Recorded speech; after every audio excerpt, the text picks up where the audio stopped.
Hello students, आज हम सीखेंगे आर्टिकल्स। जैसा कि आप सभी जानते हैं, जो आर्टिकल्स हैं वो नाउन से पहले यूज होते हैं और articles used as an adjective also, यानी इनका इस्तेमाल एक विशेषण के रूप में, एडजेक्टिव के रूप में भी किया जाता है। और जो आर्टिकल्स हैं वो टू टाइप्स के होते हैं। मोस्टली स्टूडेंट्स ए, एन और द को 3 टाइप्स बोल देते हैं, बट ऐसा नहीं है। आर्टिकल्स ऑलवेज 2 टाइप्स के होते हैं, डेफिनेट एंड इनडेफिनेट। डेफिनेट में आता है आपका द और इनडेफिनेट में आता है आपका ए एंड एन। और आज की इस वीडियो में हम सीखेंगे use of a and an. सबसे पहले तो हम मीनिंग जान लेते हैं। ए का मतलब भी 1 होता है और एन का मतलब भी 1 होता है।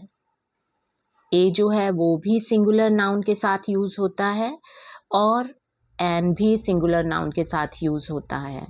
अब इन दोनों में डिफरेंस क्या है वो ध्यान देने वाली बात है, क्योंकि दोनों का मीनिंग सेम है, दोनों सिंगुलर नाउन के साथ यूज हो रहे हैं। तो डिफरेंस ये है कि जो ए है वो कॉन्सोनेंट साउंड, इस बात का ध्यान रखना, कॉन्सोनेंट साउंड पर हमें ध्यान देना है, हमें लेटर पर ध्यान नहीं देना है। मोस्टली स्टूडेंट्स क्या गलती करते हैं कि उन्होंने कोई भी कॉन्सोनेंट देखा और उसके साथ ए लगा दिया, जबकि ऐसा नहीं करना है। सेम यही चीज़ एन के लिए एप्लीकेबल होती है। जो एन है वो वॉवल साउंड के साथ यूज होता है। अब क्या करते हैं स्टूडेंट्स की ए, ई, आई, ओ, यू, ये वॉवल देखे और उसके आगे एन लगा देते हैं, जबकि ये करना गलत है, क्योंकि हमें जो ध्यान देना है बेसिकली वो साउंड पर देना है कि जब आप उस वर्ड को बोल रहे हैं, प्रोनाउंस कर रहे हैं, तो वो किस तरह की आवाज़ निकाल रहा है, क्या वो वॉवल साउंड है या फिर कॉन्सोनेंट साउंड है।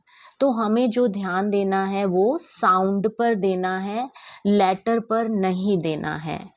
कुछ एग्जाम्पल से आपको क्लियर हो जाएगी ये चीज़। अब देखिए यहाँ पर जो एग्जाम्पल है, एन अम्ब्रेला। अम्ब्रेला, अब देखो ये स्टार्ट हो रहा है यू से और इसको जब हम बोल रहे हैं तो साउंड भी अ की आ रही है, एन अम्ब्रेला। ओके, अब नेक्स्ट जो है वो है अ यूनिवर्सिटी। अब ये भी यू से स्टार्ट हो रहा है, लेकिन साउंड क्या कर रहा है ये वर्ड, यूनिवर्सिटी। तो इस वजह से हमने इसके साथ ए लगाया, जबकि ये वॉवल है, you is a vowel, but sound क्या कर रहा है ये कॉन्सोनेंट साउंड, य की आवाज आ रही है इसमें से। तो इस बात का ध्यान आप सभी स्टूडेंट्स ने रखना है, वर्ड को बोलकर देखना है, प्रोनाउंस करके देखना है कि उससे आवाज कैसी निकल रही है। जैसे अ यूरोपियन, अब ई है, ई वॉवल है, लेकिन इसके आगे ए लगा है। क्यों? क्योंकि ये कॉन्सोनेंट साउंड प्रोड्यूस कर रहा है, यूरोपियन, अ यूरोपियन। फिर नेक्स्ट जो वर्ड है वो है एलिफेंट, ई से स्टार्ट हो रहा है, साउंड भी क्या आ रही है, एलिफेंट, तो वॉवल साउंड आ रही है, इसीलिए इसके साथ एन का यूज हुआ है। अब नेक्स्ट है M L A, M, M, अ की साउंड मतलब वॉवल साउंड आ रही है यहाँ से, तो इसीलिए इसके साथ हमने एन यूज किया, जबकि एम क्या है, एक कॉन्सोनेंट है, लेकिन साउंड क्या निकल रही है, एम, ए, वॉवल साउंड, इसलिए इसके साथ हमने एन लगाया।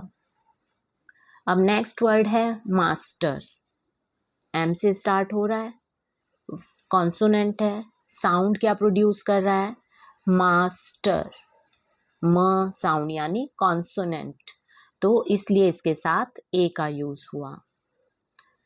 अब नेक्स्ट है एक और एग्जाम्पल, 1 रुपी नोट, 1, देखो ये बिगनिंग हो रहा है ओ से, वॉवल से, लेकिन साउंड प्रोड्यूस कर रहा है व, यानी कॉन्सोनेंट साउंड, तो इसलिए इसके साथ लगा ए 1 रुपी नोट। अब नेक्स्ट है एक्स रे, एक्स रे, ए की साउंड निकल रही है, एक एक्स रे, लेकिन कॉन्सोनेंट है एक्स, साउंड प्रोड्यूस कर रहा है वॉवल की, तो इसलिए इसके साथ लगा एन। आई होप ये कॉन्सेप्ट आपको क्लियर हो गया होगा, और अभी इसी से रिलेटेड ये एक्सरसाइज है जो आप सभी करेंगे अपनी नोटबुक में। और कुछ भी कंफ्यूजन है, कुछ भी आप पूछना चाहते हैं तो आप मुझे कमेंट बॉक्स में लिखकर भेज सकते हैं। Thank you.